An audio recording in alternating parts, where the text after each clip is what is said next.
Welcome back to the channel, guys. Welcome back to the another video. And iOS 26.1 is out finally, and the update size is about 3.32 gig, as you can see.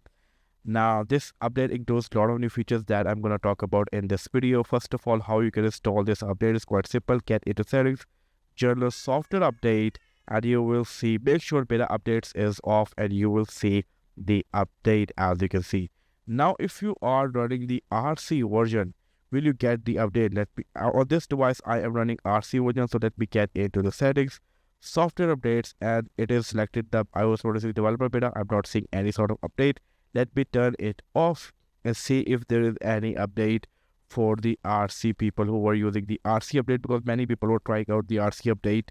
So let's see if that is out. Go back, and yes, for the RC people, update is also out. And the update size for the RC people is way different. As you can see, I'm using RC on this device, so update size is way different. So if you're getting a bigger size, don't worry about the storage. It is not going to take any extra storage. It is going to completely write the iOS again. So let's talk about what is new with this update. And let me get to the learn more.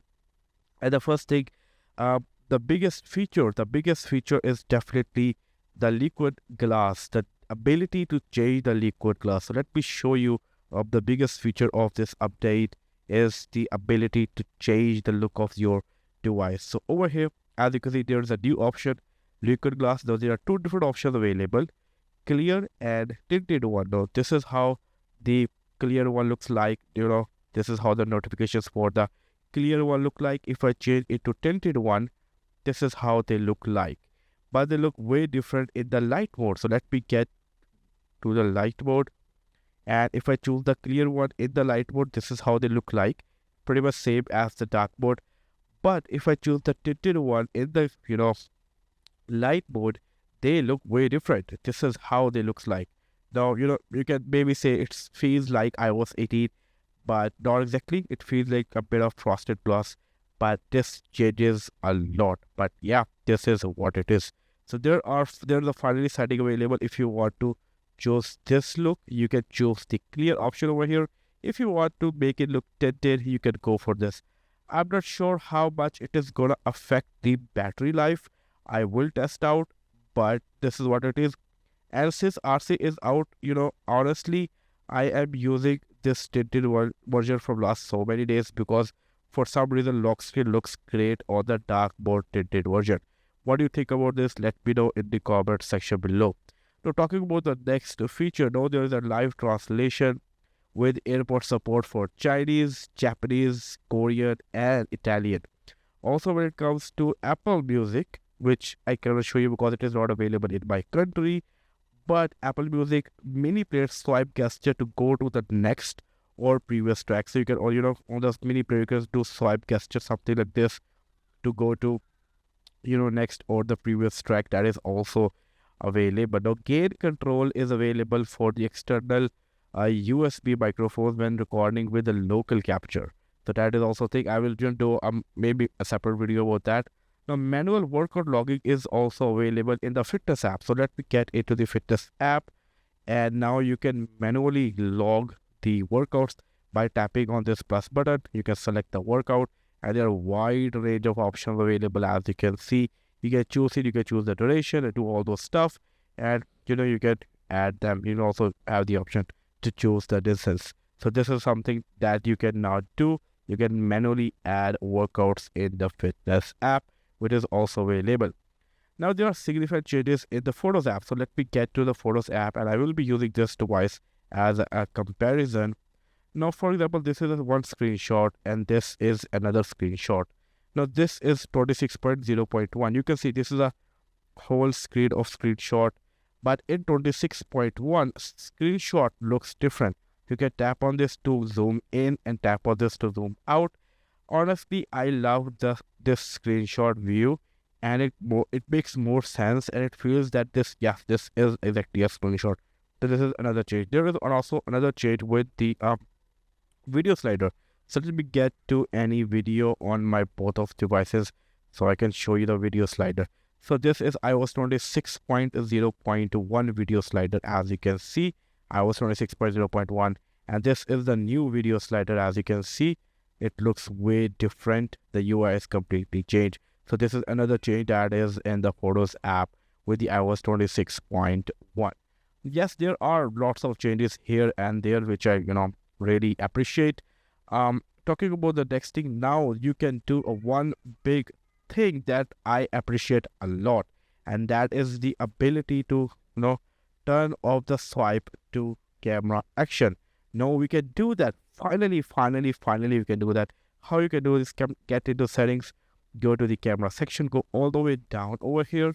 Let me set up my device over here. Go all the way down, and over here you will see the option lock screen swipe to open camera. If I turn this on, I can open the camera, as you can see, as it was supposed to be. But there's so many ways to turn on the camera, your camera control, action, but a lot of stuff, these shortcuts links over here. So there was no need of that. So finally you could turn it off, and there will be so many people who are accidentally turning on the camera by swiping, and finally they can stop doing this, which is actually a big thing. I'm talking about another change that is available, that is swipe to stop the alarm. That is available, and you can also turn that off. So get into the accessibility, go to the touch over here, go all the way down. You will see preferred single touch actions. So if you don't want to swipe to stop the alarm, you can turn this off, and now you will see the stop button. But if you prefer swipe to, you can just turn it off too. This is another change available with the iOS 26.1, which is, nice. Now improved FaceTime audio quality in low bandwidth condition, that is available with the iOS 26.1 in Apple Music. Auto mix support is available over the AirPlay now. So that is another thing. So there are a lot of stuff going on, and talking about small changes here and there. If I go into the settings and show you this top view, now you can see this top section is left aligned. And if I share this section in the, maybe, as you can see, this is the center line. The text is all pretty much same, but now this is changed, this is left aligned, and honestly, this makes more sense, which I really prefer. So this is another thing that is up with the iOS 26.1. Talking about the small stuff, if you go to the phone app, going to the phone app from here, now you have a new option of haptics. Basically what it does, if you turn this setting off, you will don't feel anything when someone picks your call, or if you are dialing someone's number, or if you get a call. But if this is on, it will play a hectic when the call is connected, or even when the call is dropped. This is quite very useful.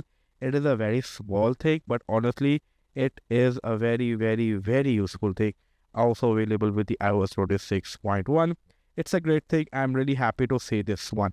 So like this, there are a few more changes available here and there, but I already talked about the most biggest changes. If I get over here into the display and brightness, go all the way down. Now this section is also updated with the iOS 26 wallpaper.